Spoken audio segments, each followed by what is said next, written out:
허탄한 자랑을 통해 사람은 진실로 가까이 가야 할 것에 이르지 못하고 가서는 안 될 것에 도리어 머물게 됩니다. 허탄한에 해당하는 헬라어 아라조네이아는 영어 성경에서는 오만을 뜻하는 에로건스로 번역하고 있지만 실제로 그 원뜻을 헬라어 사전에서 찾아보면 이 아라조네이아는 그냥 자랑하다 혹은 보여주다라는 뜻이 앞서 나오는 것을 볼 수 있습니다. 물론 그 의미를 뒤로 가다 보면 에로건스에 해당하는 의미도 함께 있기는 합니다. 그러나 이 자전의 첫머리에 있는 그 의미에 대한 해석은 특이하게도 이 아라조네이아가 허탄한 것이 아니라 자랑하는 것, 그 자체라는 것을 알 수 있습니다. 그러니까 이 말은 곧 자랑은 허탄합니다. 이렇게 의미가 해석이 되죠. 이 원문이 가진 본래의 뜻을 살펴보면서 저는 이런 생각이 들었습니다. 과연 우리에게서 자랑한다는 것은 어떤 의미인가? 그리고 언제 우리는 자랑하게 되는가? 또 우리가 자랑한다면 무엇을 주로 자랑할까? 이렇게 질문을 해보니 대답은 한 가지였습니다. 그 모든 것은 자신에게서 시작하고 자신이 중심이 되며 자신이 전부, 자신을 드러내는 것이 전부라는 것을 알게 되었습니다. 그래서 자랑한다는 것은 반드시 나로 말미암고 또 내 것을 자랑하며 내가 필요로 할 때 자랑한다는 것을 깨달을 수 있었습니다.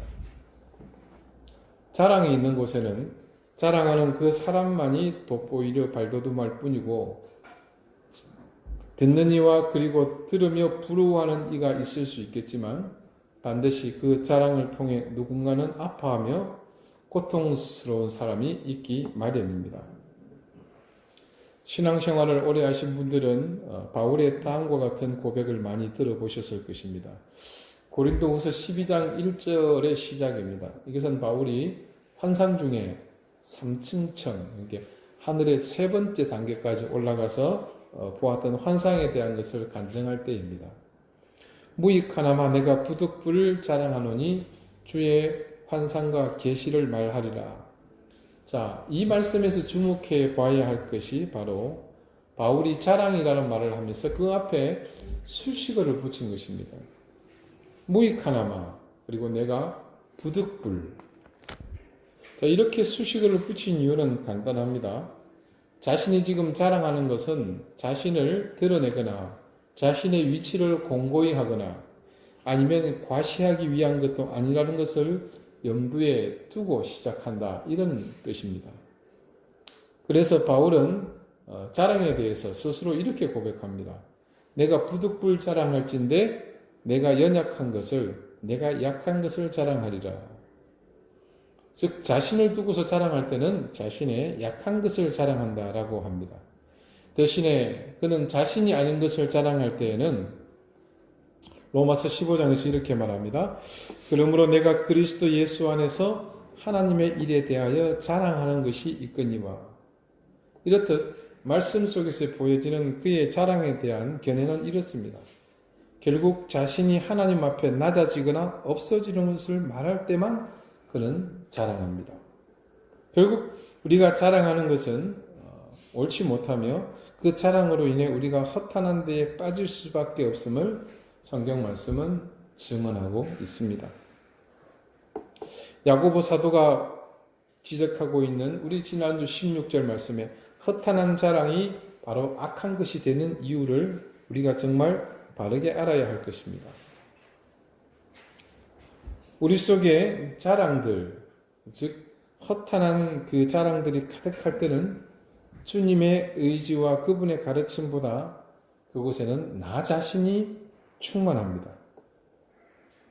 자, 내가 충만하다 보니 자연 그런 모습 속에서는 선과 악을 쉬이 구별할 수가 없습니다.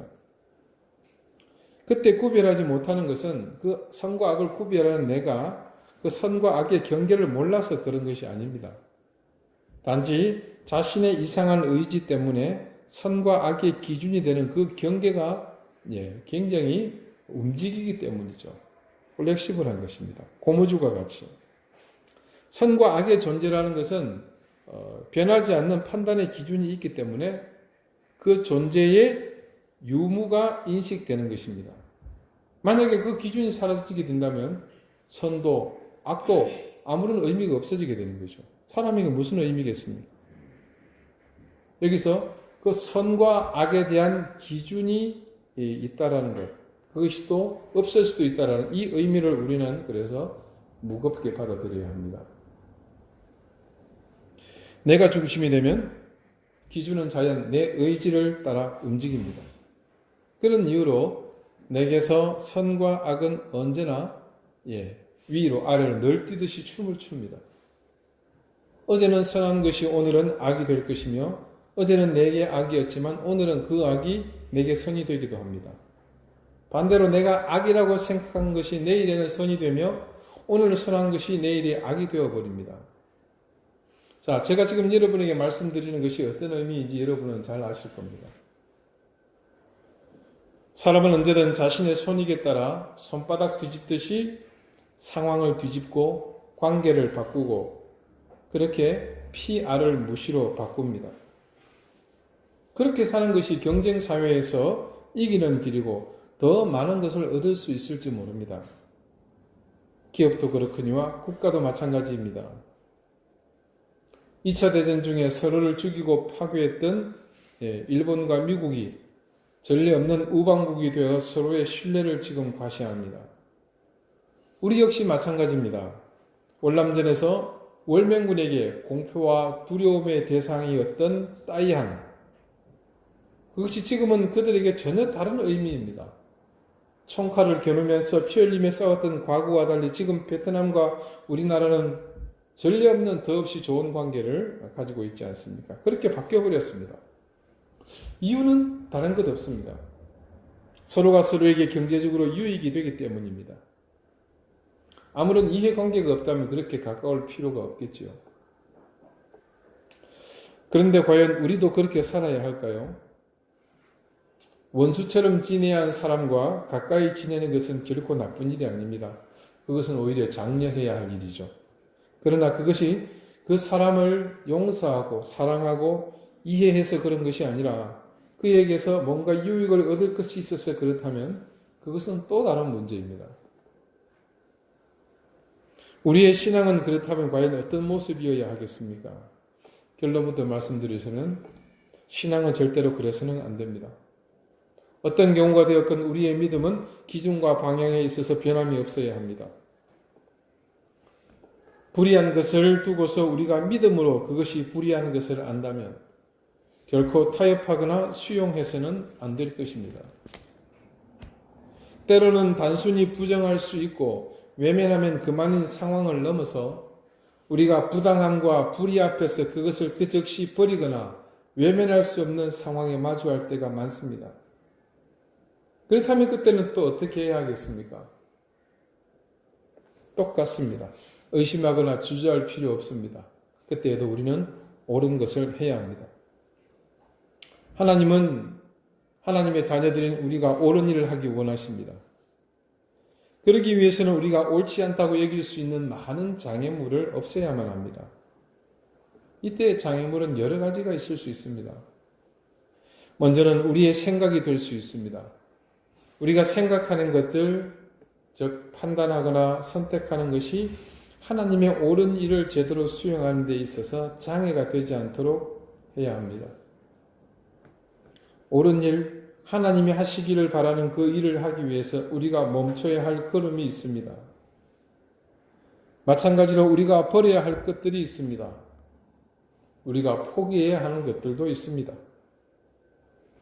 지금 내가 걸어가고 있는 그 걸음을 멈춰야 합니다.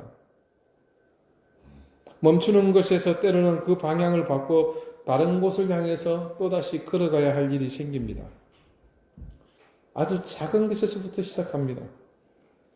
빨간색을 좋아하던 내 취향을 조금 바꿔야 하며 예전엔 거들떠보지도 않았던 파란색에 관심을 가져야 할 이유가 생기기도 합니다. 그것은 사람과 사람과의 사이에서도 마찬가지입니다. 내가 평소에 느끼지 못한 것을 상대방으로부터 사람들에게 요구받게 됩니다. 가령 내가 미워하는 사람을 계속해서 미워할 수는 없는 노릇입니다. 왜냐하면 그것은 성경 말씀에서는 분명히 살인이라고 말하고 있습니다. 내가 좋아하는 것을 절제해야 하고 반대로 내가 싫어하는 것을 마냥 거부할 수만은 없다는 것이죠. 오늘 본문 속에서 선에 해당하는 헬라어는 카로스입니다. 이 카로스가 사용된 용례를 보면 복음서에서 좋은 열매를 맺고 할 때 이 좋은이 카로스입니다. 또 선한 일을 할 때 이 선한에 해당되는 말이 카로스입니다. 또 특이하게요, 예수님이 수로보니게 여인에게 이런 말씀을 하시죠. 주인이 상해 있는 것을 개들에게 던짐이 마땅치 않다고. 마땅하다라고 얘기할 때 그 마땅하다에 해당하는 헬라어 단어도 역시 카로스를 사용합니다. 카로스는 내가 혹은 사람이 주관이 되어서 그 판단에 맡기는 것이 아니라 하나님의 뜻에 비추어 볼 때 또 주님께서 옳다고 그리고 마땅하다고 선하다고 생각하시는 것이 바로 이 카로스에 해당됩니다. 내 의지와 내 욕심에 의해 내가 가로막히고 내 의지가 힘을 내지 못하면 그 일로 인해서 내 신앙의 의지마저 힘을 잃게 되니 그것은 더는 우리가 하나님의 사람으로 살 수 없는 상황과 진비 없는 셈입니다. 자, 그런 상태를 두고서 누가 과연 선하다고, 그것이 옳다고, 의롭다고, 믿음이 있고 신앙적이라고 할 수 있겠습니까? 결국 오늘 말씀에서 증거하는 선한 일을 행할 줄 알고도 하지 않는다는 것이 죄가 되는 이유가 바로 여기에 있는 것입니다. 여러분 서울에서 춘천을 가시다 보면 춘천 못 미쳐서 큰 강을 하나 만나게 되죠. 그러면 그 오른쪽 아래에 강 중간에 섬이 하나 있습니다. 혹시 뭔지를 아십니까? 남이섬입니다. 그곳에 남이 장군의 무덤이 있기 때문에 남이섬이라고 부르죠. 바로 그 남이 장군은 조선조 세조 때의 인물입니다. 17세에 또 어떤 기록은 16세라고도 하기도 합니다만 그때의 무과에 거의 장원에 급제하게 되죠. 그 정도로 무예와 기계가 출중했던 사람입니다. 26세 나이 때 당시 이시의 난을 평정하게 되고 그때 아주 맹활약을 하게 되므로 1등 공신에 복록이 되게 됩니다. 그런 공으로 남이 장군은 이듬해 27세 되던 나이에 일약 병조 판세까지 이르는 그런 놀라운 승진을 하게 되죠. 그 남이 장군이 남긴 유명한 시가 한 수 있습니다. 백두산석 마도진이요 두만강수 음마무라 남아이신 미평국이면 후세수칭 대장부라. 자, 이 뜻을 좀 풀이하자면 이렇습니다. 백두산석, 백두산의 돌, 그것을 갈아서 칼을 가는데 진다하리라. 그 다음에 두만강수, 두만강물을 말에게 마시게 한단 말입니다. 그래서 다 없애리라. 남아이신 미평국, 남자가 20세에 평탄하게 하지 못하면 무엇을 나라를 미평국? 그러면 후세의 수칭 어떻게 부르겠는가? 대장부라고. 후세 수칭 대장부다. 여러분 지금 들어봐도 굉장히 기계가 있는 그런 시 아닙니까? 자, 이것은 그가 이 시의 난을 평정한 이후에 지은 시라고 합니다. 근데 이 시가 결국은 이 남이 장군을 역적으로 몰아 죽게 만드는 단초가 되리라고 누가 알았겠습니까? 당시 27세 그 약관의 나이에 병조 판세에 오르게 되니까 당연히 시기하는 무리가 있었죠. 그 대표적인 사람이 유자광입니다. 그러니까 왕에게 이 시를 그대로 상서로 올리게 되는데 이 시의 내용이 나라를 전복하고 차지하려는 역심을 담고 있다. 그렇게 모함을 합니다. 자, 이런 말도 하는 억측이 어떻게 가능한가? 이 억측이 가능한 이유는 세 번째 연에 남아이신 미평국이라는 이 구절에서 글자 한자를 바꿉니다. 이 미평국, 나라를 평탄하게 하지 못하면 이 평자를 얻을 득자로 바꾸는 겁니다. 평안하다 할 때 평자를. 그러니까 이것을 다시 풀이하면 남아 20세에 나라를 얻지 못하면 후세에 어찌 장부라 칭하리요. 누가 보더라도 역심을 가지고 있는 그런 시로 오인할 만한 내용이죠. 그러니 빼도 박도 못하고 영락없이 나라를 얻으려고 도모하는 시로 간주되게 되고 이 시 한편으로 남이 장군은 그만 역적이 됩니다. 27세 나이에 병조 판서가 되었지만 수개월 후에 그는 형장의 이슬로 사라집니다. 자, 이 남이 장군이 역적으로 추포되고 국문하고 이제 곧 처형이 되기 직전인데 그때에 국문하는 사람이 묻습니다. 누구의 사주를 받고 누구와 모의를 했느냐? 이게 의뢰의 영모죄를 다스리는 국문장에 있는 레파토리죠. 너무나 억울하고 정말로 이 황당한 이 상황 가운데서 남이 장군이 아주 특별한 일을 한 가지 합니다. 그것은 그 국문장에 배석하고 있는 삼정성과 육조 판서들, 그들 중에 가장 우두머리인 영의정 강순을 지목합니다. 그러면서 저 사람이 나와 같이 공모했어. 이를테면 너 이제 목 떨어지는데 마지막으로 남길 말 없느냐? 예, 있습니다. 저놈이 나랑 같이 공모했습니다. 묶어라. 영문을 다루는 국문장이기 때문에 앞뒤 가리고 좌우 따질 것 없습니다. 바로 묶어서 같은 죄로 함께 끌려가는 겁니다. 강수는 쫄지에 역적으로 몰려 죽게 된 거죠. 그 당시에 형장이 남문 밖에 있었는데 이 남이 장군은 사지 거혈령에 처해지게 되죠. 사지를 각각 수레죠. 우마가 끄는 그 수레에 묶이게 되고 그 사방으로 당기니까 사지가 찢겨 죽는 겁니다. 그 형장으로 가는 수리 안에서 이 강순이 하도 어이가 없어서 남이 장군에게 묻습니다. 왜 나를 억울하게 죽게 하느냐? 그러자 남이 장군이 이렇게 대답합니다.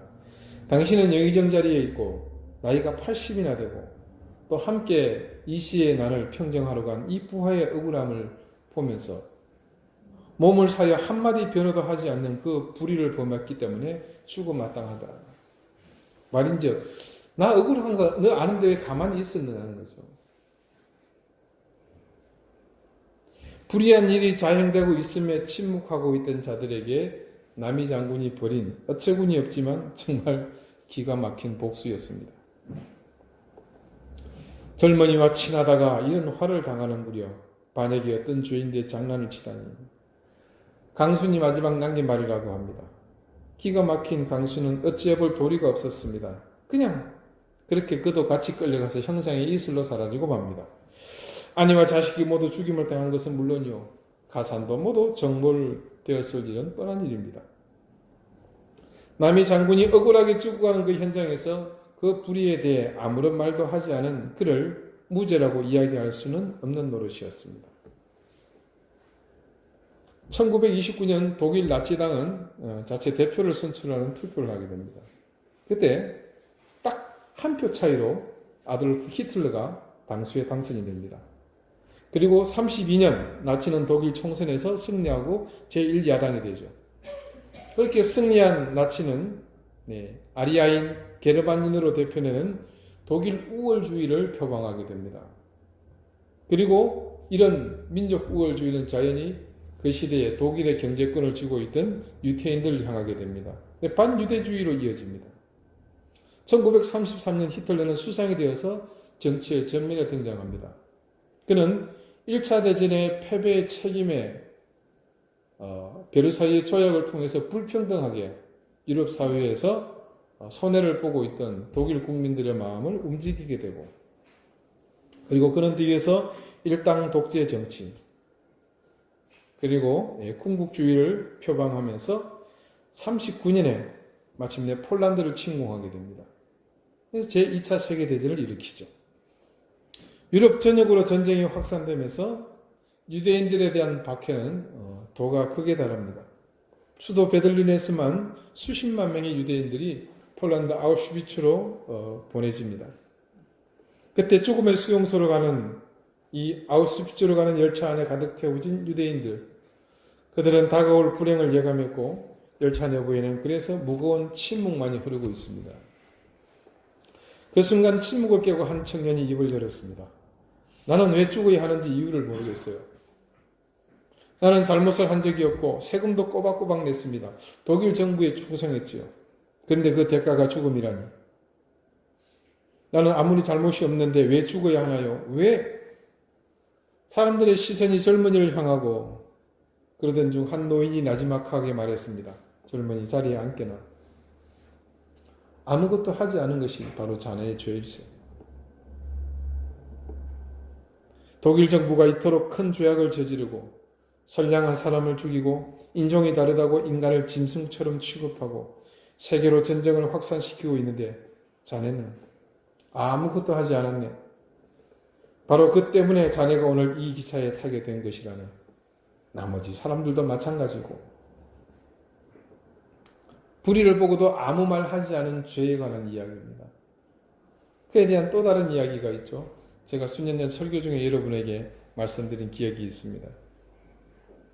어느 날 그들이 흑인 노예들을 잡으러 왔었어. 나는 가만히 있었지. 왜냐하면 나는 흑인이 아니었기 때문에. 그 다음에는 그들이 유대인들을 잡으러 왔었어. 그때도 나는 가만히 있었어. 왜냐하면 나는 유대인이 아니니까. 그 다음에 그들이 공산주의자를 잡으러 왔었지. 그때 역시 나는 가만히 있었지. 왜냐하면 나는 공산주의자가 아니니까. 그 다음엔 그들이 또 동성애자를 잡으러 왔었어. 그때도 나는 가만히 있었지. 나는 동성애자가 아니니까. 마지막엔 그들이 나를 잡으러 왔어. 그때 나는 억울하게 잡혀 죽을 수밖에 없었어. 왜냐하면 나를 보호해줄 이웃들이 남아있지 않았기 때문이지. 야고보 사도는 오늘 사장의 끝에 선을 행할 줄 알고도 행하지 않은 것이 죄라고 합니다. 여기서 말하는 죄는 헬라어로 하마르티아라고 합니다. 이 하마르티아의 원래의 뜻은 관역을 벗어난 화살을 이야기합니다. 본래의 목적과 다르게 처음부터 조준을 잘못한 것입니다. 선을 행하는 것은 하나님의 뜻을 실천하는 것입니다. 선 그 자체가 바로 하나님이시요 그분의 의지인데 우리가 그것을 하지 않는다는 것은 그것은 하나님을 거부하는 것과 다르지 않습니다. 사도 야고보가 오늘 강조하고자 하는 것이 바로 이것입니다. 사랑하는 우리 방주교회 성도 여러분, 앞으로 여러분이 살아갈 세상은 무수히 많은 곳에서 또 수없이 많은 상황에서 여러분에게 선을 외면하게 할 것입니다. 그와 마찬가지로 정의를 외면해야 할 상황들을 많이 만나게 될 것입니다. 그리고 진리를 부정해야 하는 상황 또한 여러분은 앞으로 무시로 만나게 될 것입니다. 앞으로 이 세상은 점점 그런 현상들이 필연적으로 우리에게 나타나게 되어 있습니다. 왜 그런 줄 아십니까? 그것은 이전보다 우리가 가진 것이 많기 때문입니다. 또 우리가 이전보다 아는 것이 많기 때문입니다. 우리가 이전보다 우리의 손에 쥐고 있는 것이 많아졌기 때문에 그래서 우리가 지켜야 할 것이 많아졌기 때문에 우리는 선을 행할 줄 알면서도 행하지 못할 경우가 반드시 있을 것입니다. 여러분, 그때마다 이 야고보 사도의 교훈을 되새기시기 바랍니다. 나의 힘으로 그 상황을 극복하지 못하고 물러서야 하는 그 현실 앞에 설 때마다 이 말씀을 되뇌이십시오. 여러분의 스스로의 연약함 때문에 굴복할 수밖에 없는 그 현실의 벽 앞에서 이 말씀을 상기하시기 바랍니다. 그리고 그런 순간이 오거든 불강력의 힘으로 맞서고 있는 부족하고 유한한 자신을 보지 마시고 이 말씀을 주신 하나님을 그 자리에서 바라보시기 바랍니다. 저는 힘주어 말씀드립니다. 예전부터 여러분에게 수도 없이 강조했던 한 가지 사실 다시 기억하시기 바랍니다. 우리 하나님은 여러분의 힘으로 극복하지 못하고 물러서게 만드는 그 현실보다 훨씬 더 크신 분이십니다. 그와 마찬가지로 우리 하나님은 내가 굴복할 수밖에 없도록 만드는 그 현실의 힘보다도 훨씬 더 크고 강력한 힘을 가지신 분이십니다.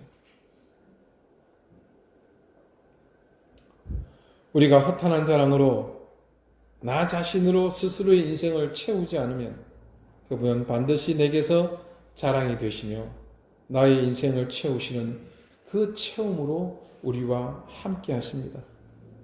여러분, 나로 가득 채워진 인생은 그것이 모두가 가득 찬 것 같지만 실상은 공허함이요. 그것은 반드시 하나님의 공의와 진리 앞에서 결핍으로 드러나게 되어 있습니다. 그래서 우리는 물러서야 하며 굴복해야 하는 상황을 필연적으로 만나게 되는 것입니다. 그래서 우리는 무시로 우리 속에서 허탄한 자랑을 내버리고 그 속을 내가 아닌 주님으로 계속해서 채워나가야 합니다. 그럴 때만 우리는 나약하고 미련하고 부족하여 한계가 있는 유한한 우리가 아닌 하나님의 은혜로 살 수 있는 것입니다. 기억하십시오. 그리고 절대 잊지 마십시오. 선을 행할 줄 알거든 머뭇거리지 마시고 선을 행하십시오. 그럴 때에 주님이 우리와 함께 하십니다. 기도드리시겠습니다. 선을 행할 때마다 우리와 함께 하시는 하나님, 이제껏 우리는 허탄한 자랑으로 우리의 인생을 우리로 가득 채우며 살기에 여짐이 없었습니다. 그래서 내 속에 든 나를 자랑하느라 내 인생 가운데 들어오시기 원하시는 하나님을 외면하는 그런 인생으로 살았습니다. 삶이 윤택해지면서 세상은 점점 하나님보다 더 많은 것을 의지하려는 풍토가 만연해졌습니다. 그리고 우리조차도 하나님보다 더 사랑하고 의지하는 것들이 많아졌습니다. 그러나 하나님이 아닌 것들이 내 속을 채운다 한들 그것이 얼마나 가치 있는 일이며 의미 있는 일이겠습니까? 그 어느 것도 우리에게 영적 만족을 주지 못했으며 궁극적인 우리의 한계와 유한함을 채우지 못했습니다. 이제 우리로 허탄한 자랑으로 가득 채워진 불의한 인생을 자랑치 않게 하시고 주님만 자랑하게 해 주십시오. 내 속을 가득 채우고 있는 나를 버리고 대신 그 빈 공간을 주님으로 더욱 채워나가며 이제 나로 인해 피할 수 없었던 공허와 결핍이 아닌 체험과 은혜의 감격이 있게 해 주십시오. 예수 그리스도 이름으로 기도드리옵나이다. 아멘.